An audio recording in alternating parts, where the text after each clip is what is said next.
Halo semuanya, kami akan mempresentasikan tugas mengenai fat splitting sampai proses crude fatty acid. Apa itu fat splitting atau pemecahan lemak dan bagaimana sih prosesnya? Ada oleokimia. Kedua, ada minyak ataupun lemak. Ketiga, proses pemecahan lemak atau fat splitting.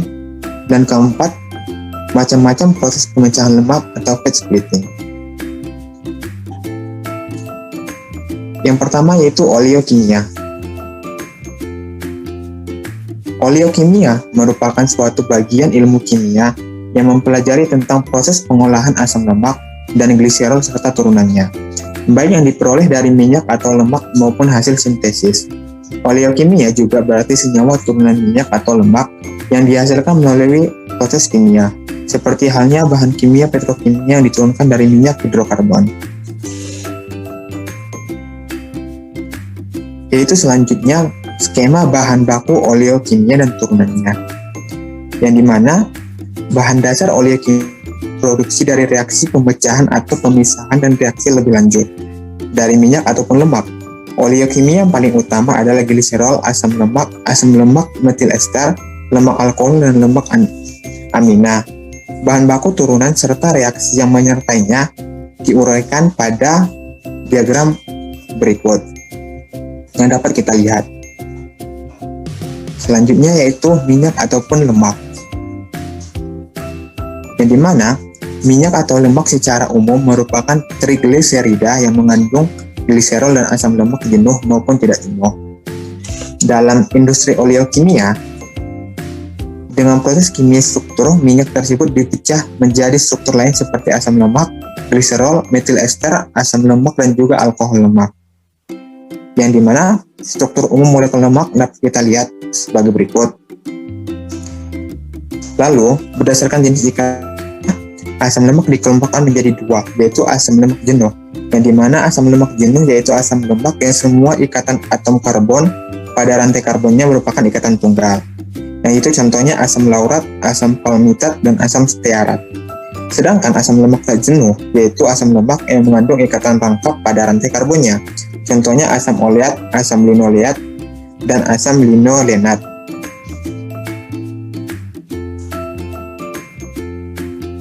Yang ketiga yaitu proses pemecahan lemak ataupun fat splitting. Fat splitting menurut bahasa berarti pemecahan lemak, sedangkan secara definisi berarti proses pemecahan lemak atau minyak trigliserida menjadi fatty acid ataupun asam lemak, serta gliserin sebagai produk samping dengan menggunakan air atau proses hidrolisa dan atau menggunakan enzim. Adapun kegunaan dari proses pemecahan lemak ini adalah untuk menghasilkan asam lemak dan gliserin sebagai produk samping. Adapun asam lemak digunakan sebagai materi awal untuk sabun, medium chain trigliserida, polyol ester, alkonomiada, dan sebagainya. Bagaimana gambaran ilustrasi dari proses fat splitting? Selanjutnya merupakan ilustrasi fat splitting pada gambar di bawah ini. Dalam pohon industri oleochemical dapat kita lihat proses fat splitting merupakan tahap awal perkembangan industri oleokimia. Proses fat splitting dapat dibagi menjadi dua macam, yaitu jenis hidrolisa dan enzimatik. Walaupun pada beberapa literatur dijelaskan proses enzimatik merupakan bagian dari proses fat splitting secara hidrolisa. Nah, kemudian reaksinya dijelaskan menurut persamaan pada gambar ini, yang mana fat splitting merupakan reaksi yang esensial yang berlangsung pada tahapan sebagai berikut. Asam lemak radikal berpindah tempat dari trigliserida satu kali dari tri ke di ke mono. Pemecahan yang tidak sempurna akan menghasilkan monogliserida, digliserida, dan mungkin juga masih berbentuk trigliserida. Semenjak proses inisiasi, reaksi berjalan lamban, terbatas oleh kelarutan air di dalam fasa minyak. Pada tahapan kedua, proses reaksi mulai bergerak cepat karena peningkatan kelarutan air pada fasa minyak. Pada tahap akhir, ditandai dengan dimising rata-rata reaksi sebagai asam lemak dan gliserin sebagai produk kondisi equilibrium. Nah, kemudian di sini ada mekanisme reaksi fat splitting. Nah, pemecahan lemak merupakan reaksi yang reversible. Pada titik equilibrium, nilai hidrolisis dan reesterifikasi adalah setimbang. Gliserin sebagai produk harus ditarik keluar secara kontinu sebagai usaha untuk menghindari terjadinya reesterifikasi yang berlebihan. Meningkatkan suhu dan tekanan akan mempercepat reaksi karena akan meningkatkan kelarutan air dalam fasa minyak dan untuk meningkatkan energi aktivasi. Temperatur pada bagian partikel akan menimbulkan efek yang signifikan. Nah, yang keempat, ada macam-macam proses pemecahan lemak atau fat splitting. Nah, yang pertama, proses Twitchell. Kedua, proses autoclave batch. Ketiga, proses kontinu. Dan yang terakhir, proses pemecahan secara enzimatis. Proses pertama, proses Twitchell. Kita bisa lihat pada gambar, yang mana proses Twitchell adalah proses yang mula-mula dikembangkan pada pemisahan lemak. Proses ini masih menggunakan cara yang sederhana, disebabkan murah serta kemudahan dari instalasi dan operasi. Tetapi proses ini membutuhkan energi yang besar dan kualitas produk yang rendah. Proses pemisahan menggunakan reagen Twitchell dan H2SO4 sebagai katalis dan hidrolisis. Reagennya adalah campuran dari oleik atau asam lainnya dengan naftalen tersulfonasi.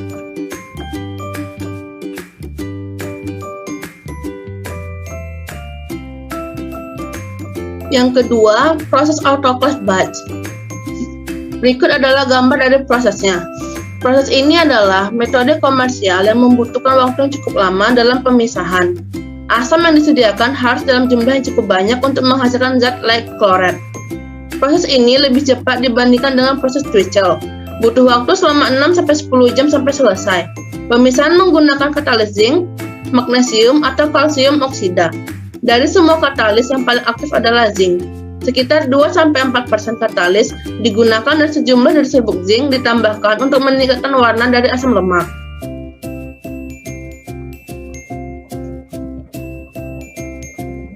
Yang ketiga yaitu proses kontinu. Berikut adalah skema diagram dari proses kontinu. Proses kontinu merupakan proses pemisahan lemak dengan menggunakan suhu dan tekanan yang tinggi. Proses pemisahan asam lemak lebih dikenal dengan proses Foltek-Emery, merupakan metode yang paling efisien dalam hidrolisis lemak. Suhu dan tekanan tinggi dipergunakan untuk mempercepat waktu reaksi. Aliran counter current dipenuhkan oleh minyak dan air guna menghasilkan suatu derajat pemisahan yang maksimal tanpa memerlukan katalis.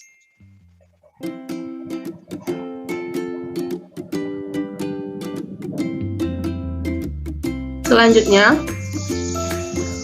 yang keempat yaitu pemecahan secara enzimatis. Berikut adalah gambar dari reaksi enzimatisnya. Lemak dan minyak dapat dihidrolisis dengan enzim alami. Pemecahan lemak dengan enzim telah dilakukan melalui percobaan. Tetapi saat ini prosesnya tidak begitu dianggap penting karena biayanya yang sangat mahal dan waktu reaksinya yang lama.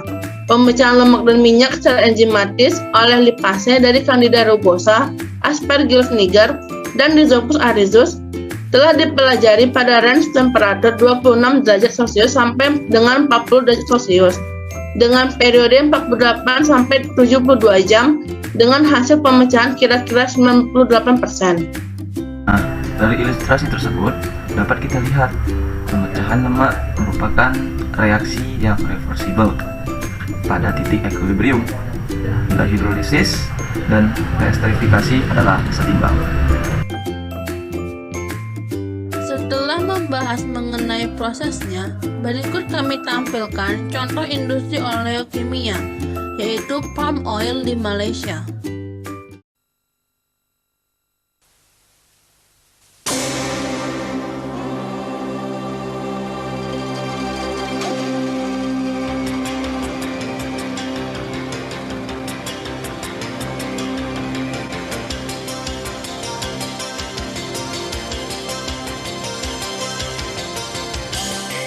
Palm oil-based oleochemical industry.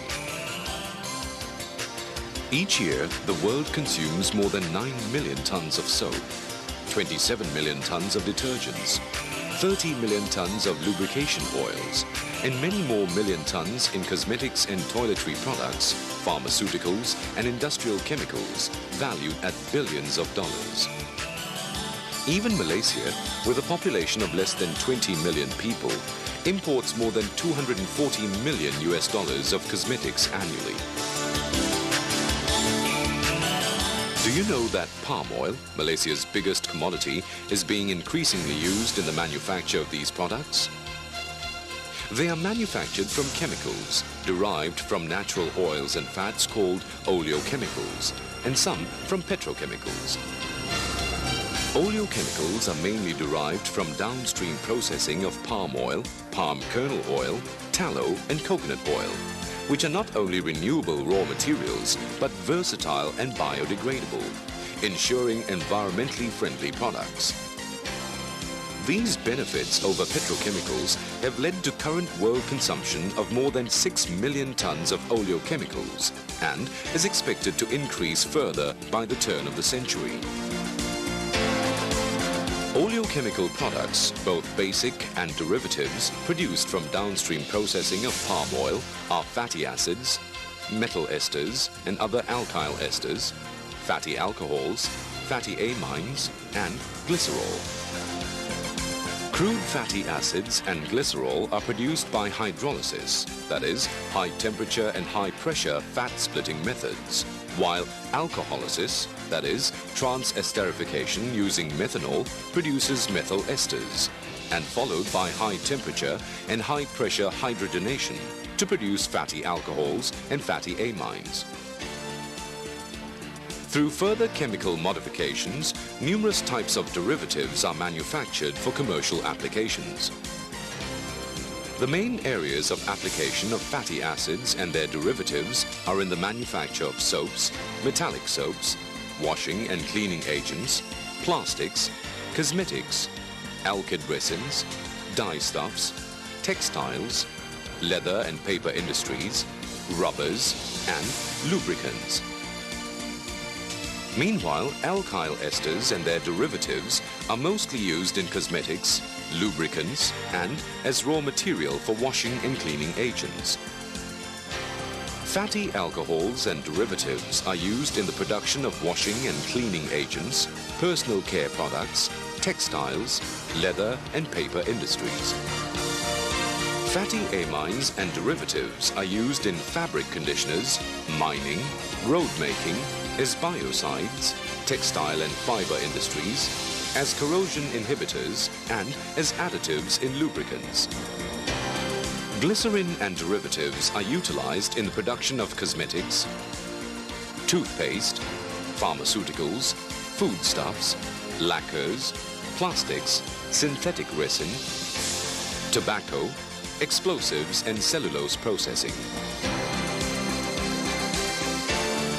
Although the centuries-old oleochemical industry is well developed in advanced countries, the Malaysian chapter of the palm oil-based oleochemical industry began in 1979.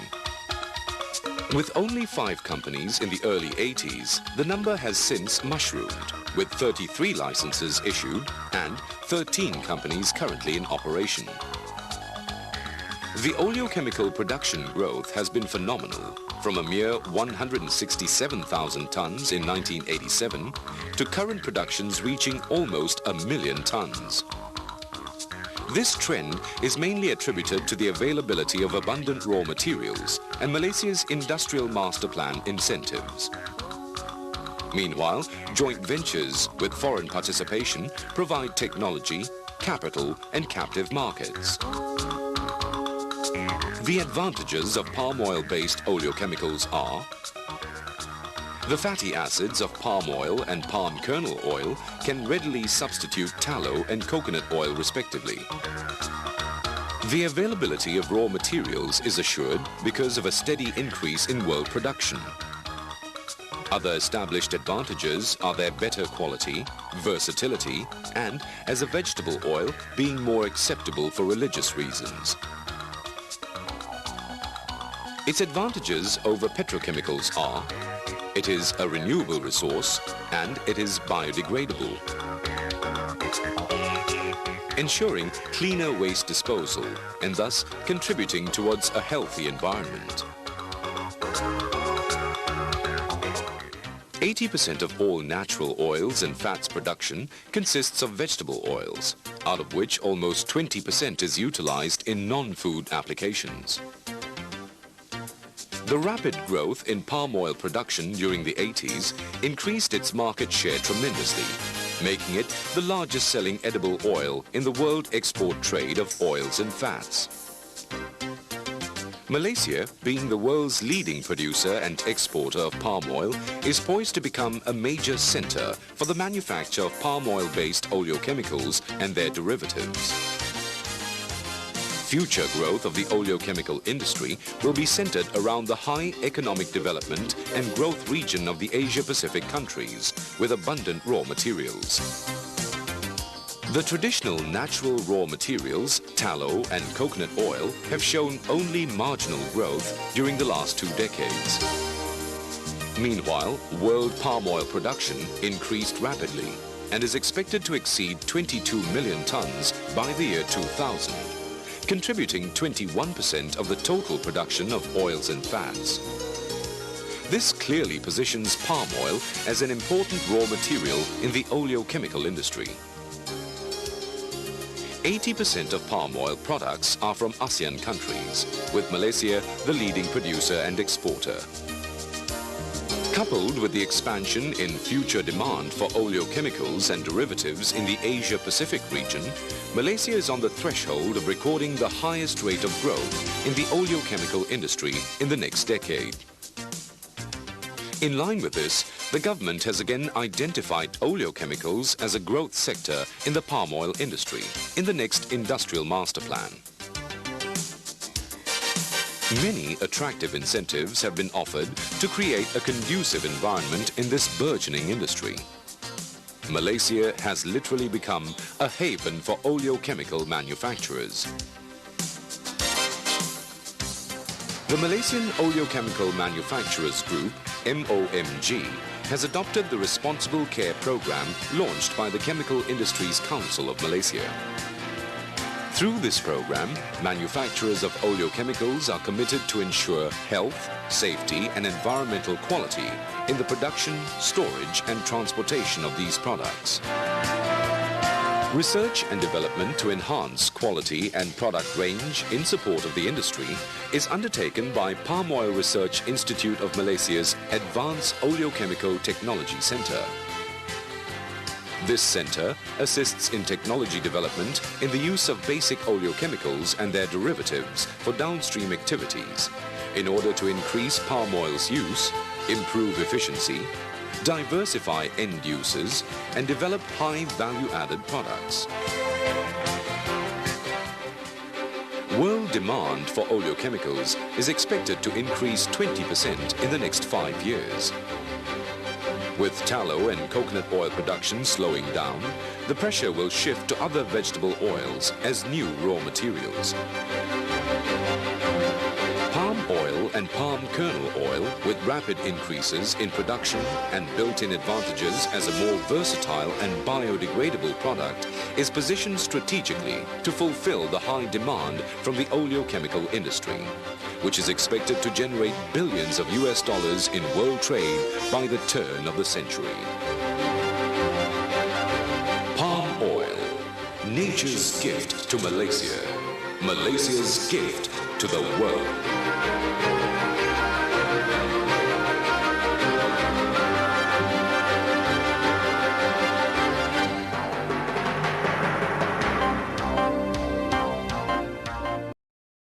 Kemudian kami tampilkan cara pembuatan gliserin, di mana gliserin berhubungan dengan 3 molekul asam lemak atau fatty acid. Glycerol, which is also known as glycerin, has a wide range of uses. Some of the most common uses are in food products and pharmaceuticals. Biologically, glycerol is used for the storage of fat. The glycerol serves as a backbone and links to 3 different fatty acid molecules. The combination of the 3 fatty acids and the glycerol backbone is known as a triglyceride. The goal of this experiment is to break apart triglycerides, which are a major component of vegetable oils, and to recover the glycerol backbone. The method of producing glycerol this way is actually the traditional method of producing biodiesel from vegetable oil. However, I don't really have a use or interest in biodiesel, so this video is highly focused on the preparation and isolation of the glycerol. So these are the chemicals that I used for this experiment. I just used generic vegetable oil, but you can also use other oils like canola oil. The amount of hydrochloric acid and sodium hydroxide that you use will depend on the amount of crude glycerol that you make. The amount of glycerol obtained depends greatly on the oil that is used. The yield from different experiments and from different oils is probably going to be quite variable. To an Erlenmeyer flask was added 200 milliliters of methanol. This was followed by the addition of 9 grams of sodium hydroxide. This was stirred until the sodium hydroxide had dissolved. After several minutes, no sodium hydroxide pellets remained, but the solution was still cloudy, which is okay. In the meantime, while the sodium hydroxide was dissolving, 800 milliliters of vegetable oil was heated to around 50 degrees Celsius. When the vegetable oil had reached 50 degrees Celsius, the methanol sodium hydroxide solution was added to it. The methanol is immiscible with the vegetable oil, and you can see it immediately forming a layer. This can pose a problem, but to get around it, we'll simply need to use quite strong stirring. If strong stirring is not used, it will simply stay as 2 separate layers and the reaction won't work very well. While the temperature was maintained at around 50 degrees Celsius, the mixture was stirred for about 30 minutes. In this step, we're doing what's known as a transesterification reaction, and we're liberating the fatty acids from the glycerol backbone. The base acts as a catalyst, and for every triglyceride, we produce 3 methyl esters and 1 glycerol molecule. After 30 minutes, the stirring was stopped and the mixture was allowed to settle. It should be given at least an hour to settle, but I left mine overnight. It's separated mainly into 2 different layers, where the dark lower layer is mostly glycerol and the upper layer is mostly biodiesel. The liquid portion of the upper layer, containing mostly biodiesel, was transferred to another container. This biodiesel is crude, but all that really needs to be done to it to make it useful is to wash it with a little bit of water and then to dry it. However, I'm not very interested in biodiesel, so I discarded it. You can see in the Erlenmeyer that there's a liquid portion, but there's also some chunks. The chunks are most likely gelled biodiesel, which tends to occur at some lower temperatures. At the bottom of the Erlenmeyer, I'm left with a messy mix of the gelled biodiesel and the glycerin. To separate them, I added the entire mess to a beaker. Once it was in the beaker, it was stirred and the glycerin was allowed to settle at the bottom, and when the gelled biodiesel floated to the top, it was simply scooped off using the glass stir rod. At this point, I was left with an orange crude glycerin mixture. Using pH paper, the pH was tested and it showed that it was strongly basic. To the crude glycerin was added a total of 17 milliliters of 31.45% hydrochloric acid. The addition of the hydrochloric acid will react with the base to form water and salt, which you can see precipitating out. The addition of the acid will also regenerate fatty acids from their salt form. The goal in this step was to make it strongly acidic with a pH of around 1. After the solution had been acidified, the stirring was turned off and it was allowed to settle. This took a little while, but eventually the salt settled at the bottom, and you can see here that we actually have a layer that formed at the top. The upper layer is undesired fatty acid and must be removed. The mixture was transferred to a separatory funnel, leaving as much salt as possible at the bottom of the beaker. The layers were allowed to separate, and the lower layer was removed from the upper layer. As stated before, we want the lower layer, which contains the glycerin. My glycerin layer was a little bit cloudy because some of the salt from the beaker poured in. At this point, the pH of the solution was acidic, but we want the pH of the solution to be around that of glycerol, which is around 7. To do this, the pH was adjusted using small amounts of dilute sodium hydroxide solution. This step can be a little difficult and frustrating because it's very easy to overshoot by adding too much sodium hydroxide, and then you'll have to reacidify by adding small amounts of dilute hydrochloric acid. When a pH of around 7 is achieved, the next step is to evaporate a lot of the water. The temperature was increased to about 110 degrees Celsius until the solution was reduced to about a third of its volume. As more water evaporates, the solution becomes darker and salt slowly precipitates out. When it reached about 1/3 of its volume, the stirring was stopped and the salt was allowed to settle at the bottom. The crude glycerol was then transferred to another beaker and the salt was left behind. At this point, I was left with some still very crude glycerol. The next step is to decolorize the glycerol.